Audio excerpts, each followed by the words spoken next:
Like it all evens out at the end of the day. And if it's not, then, you know, we may have a little problem that we want to go back to the drawing board and see what's going on. Just wanted to give you guys a quick little word of encouragement and advice, again, just from my 3+ years in business, owning our pest control business on this amazing rainy, damp, cool night. And I apologize if you all can hear the rain, speaking of which, in the background. Didn't have my headset today, but anyways, we'll just get right to it. So for those of you that have been following, you know, religiously our pest control business journey, you probably remember with our Google ad, we mentioned that we had like 2, maybe even 3 different commercial leads come in, and we did sell one. I think it was just 2, as a matter of fact. We did sell one. We're still waiting to hear back in terms of if they're wanting to go ahead and do both of their locations or just the one in Wiley, Texas for now. But we did at least get that Wiley, Texas location at the minimum. So awesome. Definitely paid for the ad and then some right from the get-go with that account there. But the other one that we had to quote over in Addison, Texas, they ended up going another route. And that's where, you know, that leads to my quick little subject for today. And like I said, more so words of encouragement than anything is, like I talk about often on this channel, you're not going to get them all. You know, not every customer is right for your company, and you're not right for every customer either. And that's okay. You know, you don't want to get too caught up in over analyzing, well, why did they not go with me? Am I too cheap? Am I too expensive? Which, of course, usually when it comes to commercial accounts, it comes down to price more than anything. I'll be coming out with a video for you all soon on pricing commercial accounts, how we do it at least. Don't necessarily think I'm the best at it because we don't really close a whole lot. We tend to close more restaurants and things like that than anything because they are just sick and tired of going with cheap company after cheap company and getting the same cheap result. When it comes to larger accounts and, you know, apartment complexes, that's where we're kind of falling short. We don't really sell a lot of those just because they're just looking for the cheapest one at the end of the day, no matter what. But I will be having a more in-depth video coming out for you guys on that because I've had multiple of you guys suggest that and, you know, practically beg for it. You know, you're thirsty for the, you know, the knowledge of just, you know, getting commercial clients.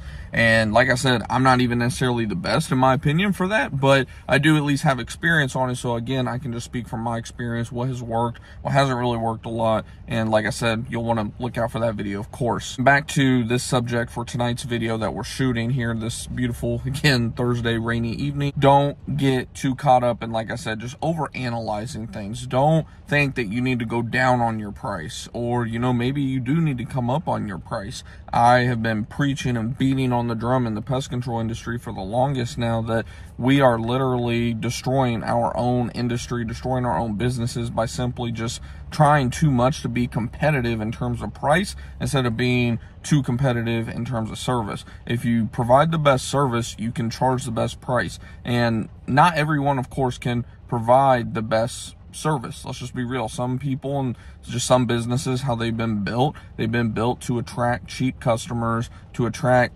low quality employees because, you know, they got in that vicious cycle of the rat race to the bottom. And that's what I don't want for you guys. I want you guys to have the knowledge and just belief in yourself, in your company, in your brand that, you know, hey, we are the best. You know, we want to pay our employees better. I've had it multiple times just within the last few weeks, few months specifically, with the economy, of course, just going worse and worse, it seems, at least for everyday people, where they're just complaining a lot about price. You know, I had one reach out to me who claimed that they were referred to us by somebody when the Google tracking, you know, call rail tracking shows they were actually referred by my Google ad. But, you know, whatever, you know, they tried telling me that, oh, you know, you're too expensive. I just told them, you know, with the promo that they actually, you know, selected, that, you know, they qualify for $125 initial service. And they were just like, oh, 125 is just too much. You know, I got referred to you by somebody who said you would do it for 60. And I just kind of laughed, and I literally told them, I think I posted a screenshot of it in our Discord group even. I said, well, they must have told you wrong. Like, I just kind of went along with it. I was like, well, they must have misspoke because, you know, at $60 a service, we'd be losing money at the end of the day. Which, of course, you know, still being a solo operator right now, I probably wouldn't quite be losing money. But in terms of just what my time is worth alone, I see it as losing money. And again, I'm not even thinking about right now, and I'm going to dive into this in a whole nother video for you guys as well, with the whole idea of, you know, a lot of you guys are too focused on is it making me money right now? Now, don't get me wrong. There's a time and place when you're first getting started to do whatever you got to do to pay the bills. But once you get past that survival stage and you're more entering the growth stage, you got to get out of this mindset of, is it making me money right now? Is it making me money, as a solo operator? You got to start factoring in all of the cost of business going forward. How much is it going to cost to pay the employee? How much is payroll tax? Am I going to be offering benefits? Do I want to offer good benefits? Do I want to offer 401k,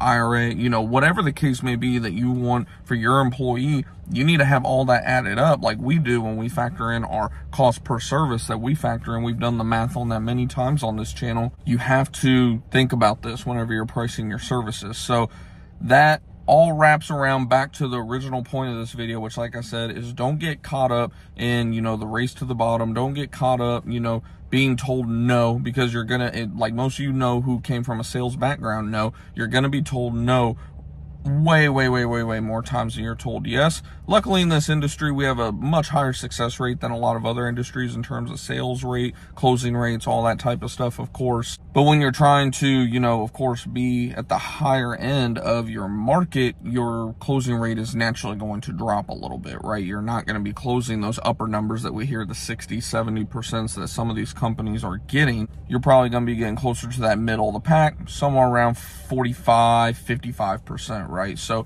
don't get too caught up in that. Like I said, I probably said it 3 or 4 times at least by now. Do not get caught up. Do not budge. Do not get discouraged. I can't stress that enough. Do not get discouraged. Just keep looking at that balance sheet. And as long as you see that continue to grow and profit, then you're on the right track at the end of the day. So hopefully that did, give you all some type of, not just encouragement, but just some little insight, some things to think about when running your pest control business, or even if you're just getting ready to start your own pest control business. Something, like I said, for you guys to think about. Like I said, when I first started, you can go all the way back to my first videos about my pest control business. When we were first getting started, I didn't know what I was doing in terms of pricing at all. I was just trying to, pay the bills and contribute to the household again, right? But now that I'm way past the stage of survival, we're now transitioning into growth. I have to keep in mind all those costs like I just mentioned a minute ago. So hopefully, like I said, this may have got your gears turning in terms of, man, I didn't really think about it like that. Like I need to think more about, what is it going to cost my company in the future when I have employees and all these other responsibilities that go with a growing business versus just a one-man show that's, brand new, fresh getting started, because, it just gets more and more expensive from there. So like I said, hopefully you all took some good valuable information from this video, and hopefully, like I said, if nothing else, gave you some encouragement that, you're doing all right. Don't stress about it. Don't let it cause you, lost sleep or anything like that. There's plenty of other things that can cause us to lose sleep, but don't let, not getting 100% closing rate be one of them. Because like I said, sometimes you're going to have periods where you're closing what feels like every single one. Then you're going to have other periods where it feels like, man, like we're just, miss. Like it all evens out at the end of the day. And if it's not, then, we may have a little problem that we want to go back to the drawing board and see what's going on. We can talk about all that, in some future videos as well for you guys. If you're new and wondering who the heck is this guy, of course, my name is Griffin Thomas. I'm the owner of the company for pest management in the Dallas, Texas area. We've been in business over 3 years now, been in the industry over half a decade now. Crazy. It feels like I just joined the industry yesterday. Really, I've been in it my whole life, but, my grandfather owns a business in the Midwest and I grew up around that, but I myself have been in the industry for over half a decade now. And on this channel, I just document my overall entrepreneurial journey, not just in the pest control industry, but, business, entrepreneurship, investing, self-improvement, all of that good stuff at the end of the day. So if you like the video, do me a favor, smash the thumbs up button. It helps the algorithm, all that good stuff, helps other people that you think, could benefit from this video, potentially see the video. Feel free to share it as well. I don't advertise or anything for the channel. It's just literally to help those that find it. So feel free to share it with someone if you think that, hey, you could benefit from this video. And then, of course, go ahead and subscribe as well. That way you won't miss any future videos or live streams. We're trying to go live a lot more frequently for you guys, like I said, and I've been saying for a while, we're trying to figure out how to go live daily. if not live daily, then at least have some sort of video, short, podcast episode, things of that nature for you guys, just to keep feeding your brain full of, you know, just my experience and a little bit of commentary along the way. And of course, if you're not in our Discord group, Facebook group, those are free to join. Link for that is down in the description box. But until next time, guys, keep on going out there, making your money, getting the life that you and your family deserve. Stay blessed. I'll see you all in the next one. And if I don't see you all before, then have a Merry Christmas, Happy New Year.